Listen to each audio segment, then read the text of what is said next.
important thing to realize is the week of Thanksgiving, no matter how you handled it, in terms of eating well, exercising throughout the weekend or whatever, sometimes when you weigh yourself, whether it's Saturday, Sunday, or Monday, whenever you kind of get back on track, that number can feel very high, like the number between when you left and when you came back. Because I personally went to El Paso and I weighed in on Tuesday when I left, and I was like about 220.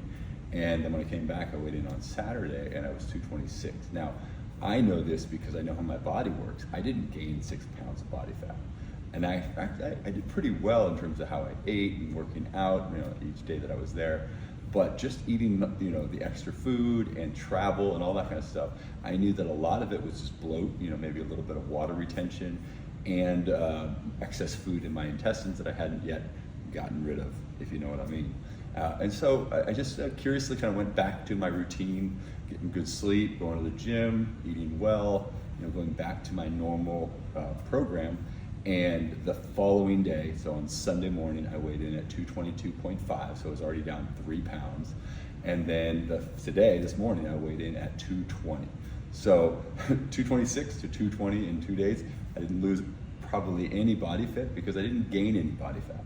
I actually just lost weight, weight in the body from probably a lot of food and a lot of biscuits that probably stopped up my intestines for a little bit, but once I was able to get rid of everything, get back on track, the weight went back. And so that's an important perspective, not because I want you to know what's happening inside my body, but specifically, again, the scale is so,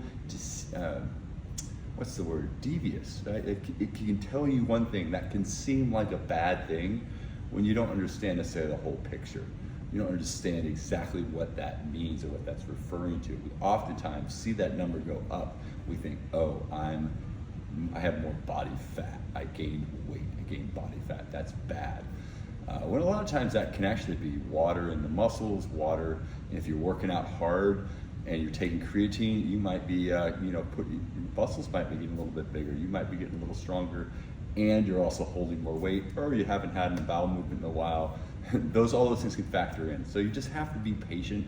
I'm somebody who weighs myself on a daily basis because I'm just kind of curious about the fluctuations.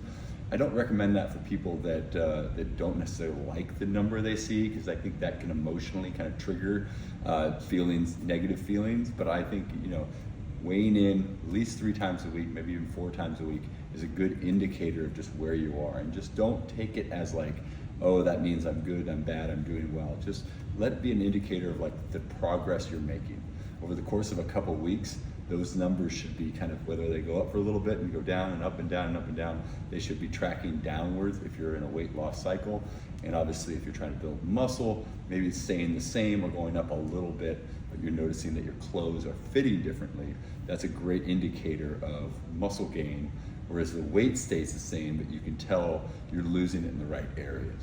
So something to think about, kind of information around the holidays to help you not get too caught up in what the number on the scale says, and not falling into a cycle of bad habits or just letting it go because wow, if I gained 6 pounds, I may as well just not care, and I'll just start caring in January. That is the absolute worst possible scenario. There's only 2 times you should just kind of do whatever you want. That's Thanksgiving Day, maybe Christmas Day, or whatever holiday you celebrate in December. That day, maybe New Year's Eve. Hey, 3 important days to kind of have fun and not worry about your diet. But all the other days, hey, have fun, but work hard. Be doing the work that develops the discipline you need to become the person you want to be. But if you do it now in 2023, you're going to already be a better version of yourself in 2024. Hope that's helpful.